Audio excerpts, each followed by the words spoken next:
आप सबको मेरा नमस्कार। और हमने जानबूझकर राहुल गांधी जी का वो वक्तव्य दिखाया जिसको लेकर भारतीय जनता पार्टी के कुछ बेरोजगार लोग बवाल मचा रहे हैं। लेकिन भारतीय जनता पार्टी की भलाई के लिए और सच की भलाई के लिए मैं इसका ट्रांसलेशन कर देती हूं, क्योंकि लगता है कि हाथ तंग है ट्रांसलेशन में भारतीय जनता पार्टी का।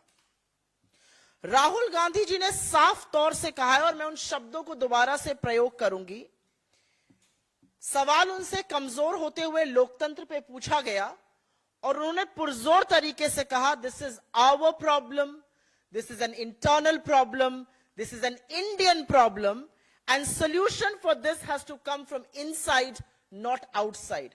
इसका हिंदी रूपांतर बड़ा आसान है, लेकिन लगता है कि भाषा में हाथ तंग है अंग्रेजी और हिंदी में, और भाजपाई कर नहीं पाए। इसका सीधा मतलब यह है कि यह हमारी समस्या है, कमजोर होता लोकतंत्र, यह हमारी अंदरूनी समस्या है, यह भारत की समस्या है, और इसका निवारण, इसका समाधान भी भारत ही करेगा, हम ही इसका समाधान खोजेंगे। वो आगे कहते हैं, और यह गैर तलब बात है, यह इंपॉर्टेंट बात है, और जिन लोगों का भी लोकतंत्र में जरा सा भी यकीन है, और जो लोग भारत को ये कहते नहीं थकते कि हम जननी है लोकतंत्र की और हम वाकई में हैं, उनको ये सुनना पड़ेगा।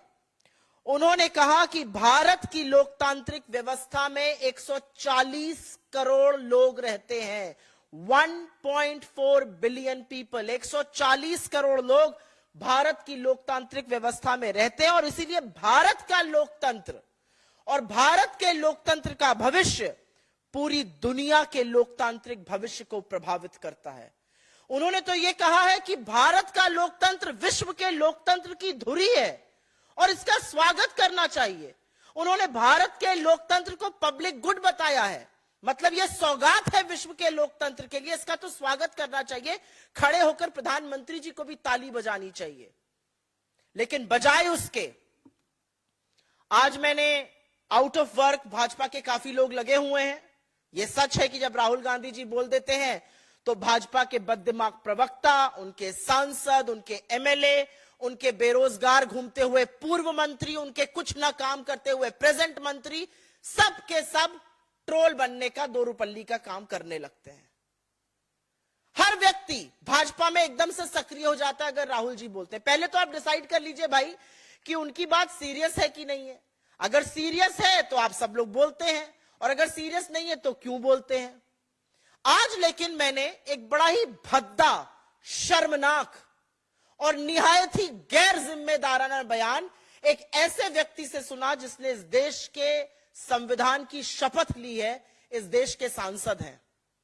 मैं समझ सकती हूं उनका दर्द, मैं समझ सकती हूं उनका विस्मय, मैं समझ सकती हूं उनका विरोधाभास, उनका कॉन्फ्लिक्ट, उनकी ललक न्यूज में बने रहने के लिए। श्री रविशंकर प्रसाद जी अब पद पर नहीं है, मंत्री थे, बड़े बेआबरू होकर कूचे से निकले, लेकिन अब रेलेवेंस की लड़ाई कर रहे हैं। और वो आकर अनाप शनाप, बिना पलक झपकाए जो झूठ बोलना होता है, उन्होंने आज उसका काम किया है और कहा कि राहुल गांधी जी हस्तक्षेप मांग रहे हैं किन्हीं और देशों का भारत के लोकतंत्र में। राहुल गांधी जी 4 बार के चुने हुए सांसद हैं, इस देश के विपक्ष के सबसे प्रमुख नेता हैं, सत्तारूढ़ दल में रहते हुए सबसे बुलंदी से जनता की आवाज उठाई और अभी भारत जोड़ो यात्रा करके इस देश के लिए एक नई आशा और एक नई उम्मीद की किरण बने हैं। और आप हमसे कहते हैं कि वो ऐसा कर रहे हैं। वो तो ये कह रहे हैं कि भारत का लोकतंत्र और यहां का लोकतंत्र का ढांचा विश्व के लोकतंत्र का भविष्य डिसाइड करेगा। लेकिन ऐसा पहली बार नहीं हुआ है कि राहुल गांधी जी को लेकर तमामों मनगढ़ंत कहानियां, तमामों झूठ बोले गए हों। ये वो लोग करते हैं जो अपने अस्तित्व की लड़ाई भारतीय जनता पार्टी में लड़ रहे हैं, जिनका वजूद ही, जिनका काम ही, जिनकी दुकान ही राहुल गांधी जी के खिलाफ बोलकर चलती है। और ये लिस्ट है, और मैं लिस्ट भी अब धीरे धीरे जारी करना शुरू करूंगी, कौन बोलता है और कौन नहीं बोलता है, जिससे कि दुनिया को पता तो चले कि कौन क्या काम कर रहा है, किसकी क्या प्राथमिकताएं हैं। तो ये वो लोग हैं जिनका अस्तित्व, अगर वो राहुल जी के खिलाफ ना बोले तो अस्तित्व भी 2 पैसे का नहीं है, 2 कौड़ी का नहीं है। अब बात कर लेते हैं कि इनको दिक्कत क्या है। पहले इन्होंने क्या घेरना शुरू किया, पेगासस पर, फॉरेन सॉइल पर, तो मोदी जी का चिपका दिया गया कि देखिए भाई वो तो फॉरेन सॉइल पे जाके कह रहे हैं क्या पाप किया था हिंदुस्तान में पैदा हुए, बेचारे चुप हो गए। पेगासस पर तो आईना दिखाया गया कि सुप्रीम कोर्ट की समिति ने तो ये बोला था कि सरकार ने सहयोग ही नहीं किया, तो चुप हो गए। फिर चीन को लेके उड़े, चीन की तारीफ, चीन की तारीफ। राहुल गांधी जी ने तो कहा कि चीन एक कोअर्सिव फोर्स है, वो बलपूर्वक काम कराने की कोशिश करता है अपने यहां, और ये सर्वथा गलत है। हमारा इथोस, हमारा डीएनए लोकतांत्रिक है और चीन का नहीं है। और उन्होंने यह भी कहा कि चीन को हमसे सबसे ज्यादा दिक्कत होगी और है अगर हम प्रोडक्शन की बात करते हैं। और उन्होंने यह कहा कि जब हम प्रोडक्शन की बात करते हैं तो चीन घबराता है, because we are the biggest game in town on production.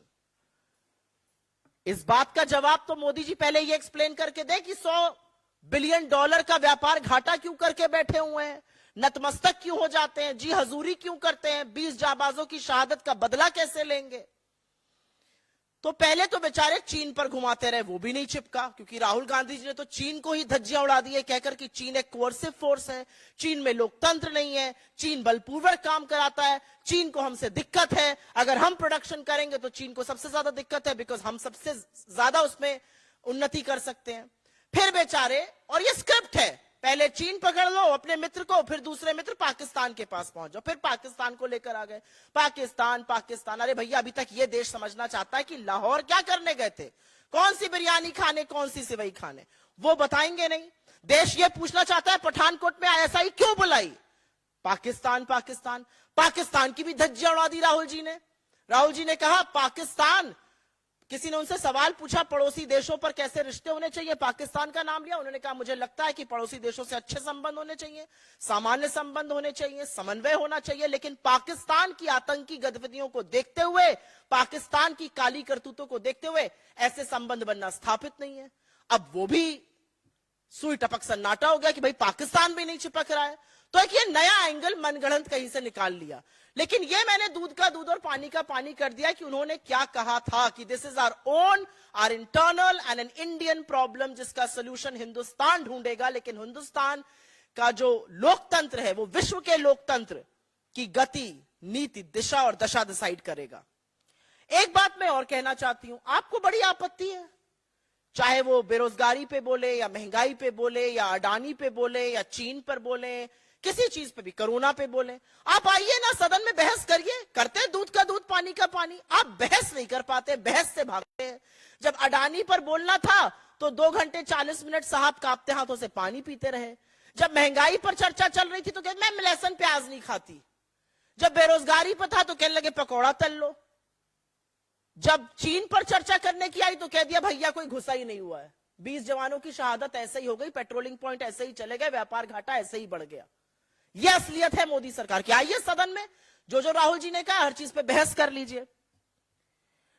लेकिन इसमें एक जो पुट है ना, वो थोड़ा सा जलन का भी है, और मैं बताती हूं क्यों, समझाने की कोशिश करती हूं। भाई साहब तो 2002 के बाद ना अमेरिका जा पा रहे थे ना यूके जा पा रहे थे, ब्रिटेन ने उनके ऊपर 10 साल का प्रतिबंध लगा दिया था, ब्रिटेन उड़कर जा नहीं पा रहे थे, अमेरिका भी आने की परमिशन नहीं दे रहा था। और यहां पर विपक्ष के एक नेता को दुनिया की सबसे पुरानी यूनिवर्सिटी 1206 में स्थापित कैम्ब्रिज, जो कि विश्व विख्यात इंस्टीट्यूशन है, वो लेक्चर के लिए बुला रही है। यहां पर तो ब्रिटेन के सांसद राहुल जी को सदन में बोलने के लिए बुला रहे हैं। तो थोड़ा सा एक जेलसी का, एक कॉम्प्लेक्स का भी पुट है, वो मैं समझ सकती हूं। लेकिन भारतीय जनता पार्टी को, इस देश के चुने हुए प्रधानमंत्री को, चुने हुए सांसदों को, मंत्रियों को यह डिसाइड करना है कि संविधान की पद की शपथ लेकर क्या आप लगातार झूठ बोलने का, लगातार ट्रोल बनने का काम कीजिएगा। करिए आप ये काम, हम नहीं घबराते आपसे, क्योंकि यह सच है कि जब राहुल गांधी जी एक शब्द बोलते हैं तो आपके पैरों के तले से जमीन खिसक जाती है। यह सच है कि जब राहुल गांधी जी चीन पर या पाकिस्तान पर बोलते हैं तो आपको समझ में नहीं आता आप घेरे किस पर। यह सच है कि जब वो बेरोजगारी और महंगाई पर बोलते हैं तो आप इधर उधर ध्यान भटकाने की कोशिश करते हैं। और यह सच है जब वो इस देश के लोकतंत्र पे बोलते हैं और ये कहते हैं कि अमेरिका और चीन के बीच में भारत एक अहम भूमिका निभा सकता है, भारत का भूमिका अहम होगी लोकतंत्र को स्थापित करने में, तो आपको समझ में नहीं आता और आप डिस्ट्रैक्शन का काम करते हैं। मेरा अपना मानना है, राहुल गांधी जी ने जो कहा है भारत के लोकतंत्र के बारे में, यह हमारी इंटरनल प्रॉब्लम, हम इसका सोल्यूशन लाएंगे, लेकिन 140 करोड़ की इस लोकतांत्रिक व्यवस्था का लोकतंत्र कैसा है और कितना मजबूत है, इसका प्रभाव पूरे देश पर पड़ेगा। इसमें मुझे किंच मात्र भी कोई गलत चीज नजर नहीं आती, कोई आपत्ति नहीं होती है। तो सबसे पहले मुझे ऐसा लगता है, सांसद होने के नाते रविशंकर प्रसाद जी अपने बोले हुए माया जाल, अपने बोले हुए झूठ पर माफी मांगे और यह सरकार अपनी पोजीशन क्लियर करे कि इनकी क्या पोजीशन है, चीन पर क्या पोजीशन है, पाकिस्तान पे क्या पोजीशन है, इनकी क्या पोजीशन है महंगाई पर, बेरोजगारी पर, और ये क्या करना बंद करेंगे कि इस देश का लोकतंत्र सुरक्षित, स्वस्थ और मजबूत रहे। I will very briefly make a statement in English. You just heard Mr. Gandhi and he made a very powerful statement as far as the democratic values in India is concerned. There was no doubt in his mind and he said this is our problem, this is an internal problem, this is an Indian problem and we will find solutions within India. But he also went on to say that in a country where 140 crore people are part of your democratic system, the fate of Indian democracy impacts the fate of democracy on the planet. He's actually telling the world that India will decide the fate, the direction of democracies all over the world. It's a hugely laudable statement. If anybody had any sense, they would clap for him, they would applaud him. But instead, the Modi government, its 2 rupee trolls, all its MLAs, MPs, ministers, out of job MPs, out of job ministers are running forth that who is going to stoop lower. And that is what this is about. Every time, each time Rahul Gandhi ji gives a statement, the BJP is rattled. ये बौखलाई हुई Bharatiya Janata party आपको नजर आ रही है. And quite frankly, the BJP tried to first say foreign soil. We said this is what Mr. Modi had said on foreign soil. He was actually saying that people in India were cursing their luck for being born in India. Then they said Pegasus. We said, why did you not cooperate with the fact-finding committee in the Supreme Court? They then came to China. Mr. Gandhi went on to say China is a coercive force. China has an issue with us when we increase our production because we are the biggest game in town. Mr. Modi had nothing to say to that.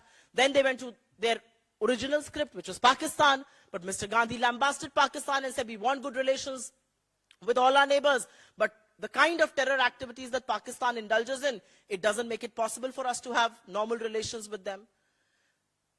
And so Mr. Ravi Shankar Prasad today, who used to be a cabinet minister, and of course was very, I would hate to say this, use the word, but very rudely and unceremoniously shunted out, is today fighting for political relevance. And he comes and lies about Mr. Gandhi, that Mr. Gandhi has asked for some intervention. Mr. Gandhi is saying that India will decide the fate of democracies on the planet.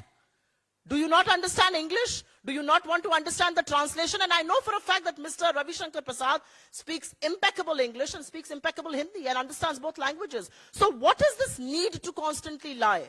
And if you really want to debate, then all the issues that Mr. Gandhi has raised, whether it's weakening democracy, whether it is unemployment, whether it's high prices, anything that he has spoken on, China, let's come and debate this in parliament, or Adani.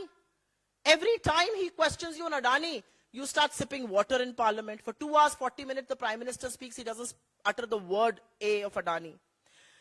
But I want to place on record just something for the consumption of your viewers and people at large, that Mr. Modi was not allowed to go to the UK or the United States for 10 years after 2002.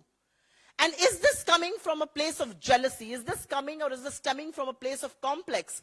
Because some of the most renowned institutions in the world, like Cambridge University, is inviting Mr. Gandhi as a visiting fellow to deliver a lecture on learning to listen in the 21st century. Or, you know, MPs in Britain are inviting him to parliament to speak. So where is the problem? Is this jealousy? Is that complex? What are you embroiled in? You should be happy that here is an Indian parliamentarian who's been asked to deliver a lecture in a country that ruled us for 200 years. We look them in the eye and say that we will decide what the future of democracies in the world will be. The health of our democracy will decide the health of your democracy. We are looking them in the eye and saying this, and the BJP has a problem with that. It's not just ridiculous, but I think from this very platform, I expect Mr. Ravi Shankar Prasad to tender an unconditional apology to Mr. Gandhi, to stop doing these distracting tactics. You are a member of parliament, and so many of Mr. Modi's minions are members of parliament and ministers. Respect the offices, respect the constitution that you solemnly swore by, because here you are speaking about a 4-time MP, who's one of the most prominent members of the Indian opposition, who is a public thought leader, and who's speaking on issues that really matter to the people of the day. Millions and crores of people and just joined Mr. Rahul Gandhi in the Bharat Jodo Yatra because they're so sick of your narrative. They're so sick of how you're handling this country. When are you going to learn those lessons? With this, I think we will end this statement. We cannot condemn what Mr. Ravi Shankar Prasad has said more than we have. And we want to put on record that Mr. Gandhi was emphatic. He was assertive when he said, weakening of democracy in India is our problem. It's our internal problem. It's an Indian problem. And we will find the solution within and not outside. But he also went on to say that 1.4 billion people on this planet live in the democratic system in India. And the fate of democracy in India will determine the fate of democracy on the planet. अगर ये छोटी सी बात Bharatiya Janata party को नहीं समझ में आ रही है, तो जो झूठ की दुकान वो खोलते हैं, जो नफरत का कारोबार चलाते हैं, वो चलाते रहें।